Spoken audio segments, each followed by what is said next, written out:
Hey there guys, just wanted to show you a real quick update on the Sears and basically what I've been doing this weekend.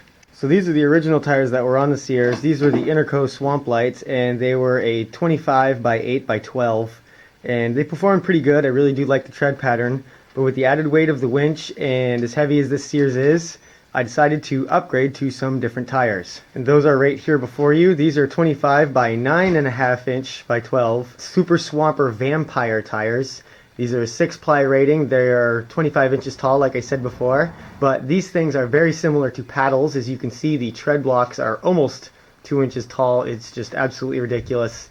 The only problem I could foresee with these particular tires is they might dig down as opposed to digging forward. And with the recent addition of these really heavy-duty mud tires, which actually add a little bit more weight to the back of the Sears, I have decided to construct a skid plate, which you see here before you.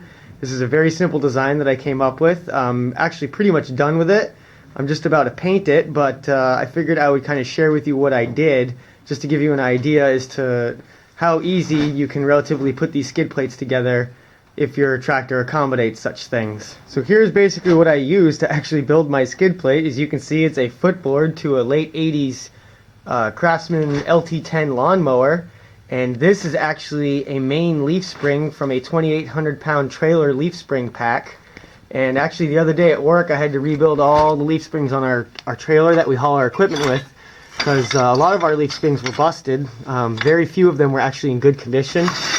And I got to take all these extra leaf spring parts home, which is awesome because these are all spring steel, extremely hard, thick steel, and this stuff is awesome to work with. And like I said, I used the main leaf here, and actually I didn't use the whole leaf, I only used parts of it. What I did was I measured 6 inches on center, the center of the hole, and cut down 6 inches, and basically did that on both sides of this leaf spring. So I had 2 eyelets, you see them right there, welded onto my skid plate, and I literally just welded them to the back of the footboard. You can see that this footboard is exactly like this one with the rubber part removed. And on the front I obviously cut it off right at the contour.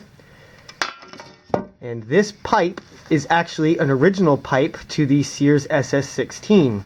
Here on the front side you can see that metal bar that I actually cleaved out of there and removed and welded to the skid plate.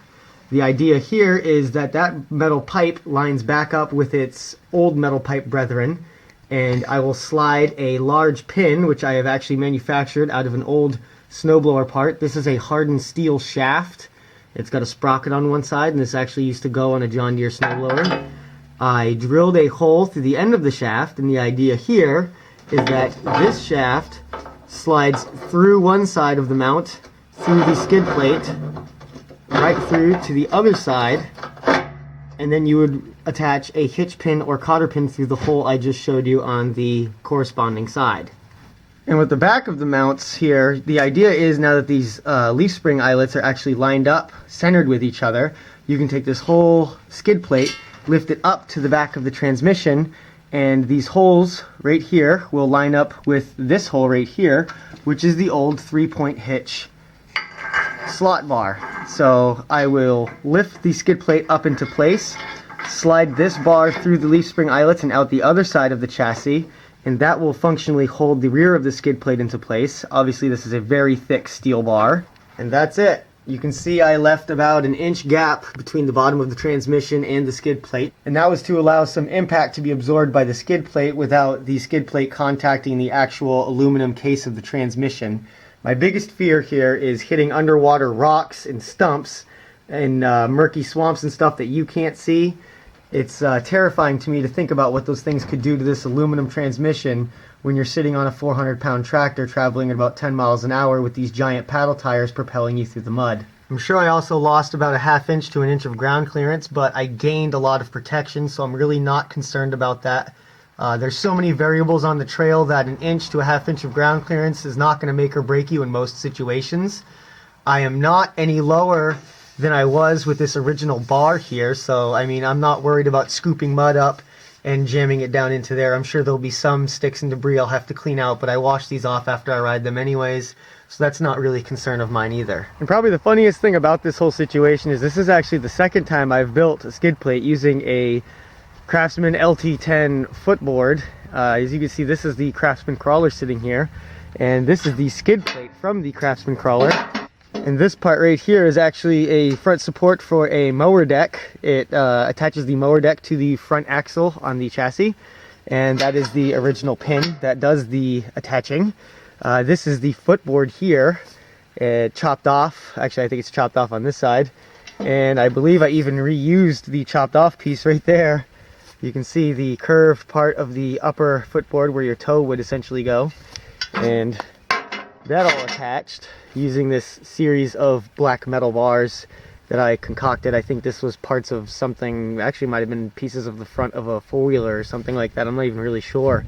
But yeah, this little skid plate bolted on up underneath under the transaxle, but I was lucky because the foot transaxle that was originally on this had a really flat bottom, so it was really easy to fit the transaxle inside of this skid plate.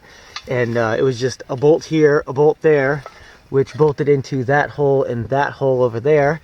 And the front mount here would attach through that front mount right there. It might be hard to see because the lighting in my camera is not friggin' ridiculously expensive, but that's the idea.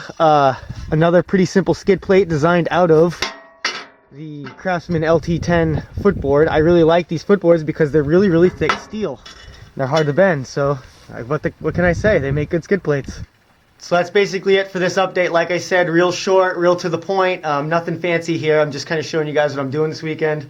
I got to get this thing ground down and painted and put back on, and I'm going to put my tires back on, and I'm actually going to go do a test drive. I want to test out these tires. I want to see how the skid plate's going to perform. I'm going to smash this thing into some rocks.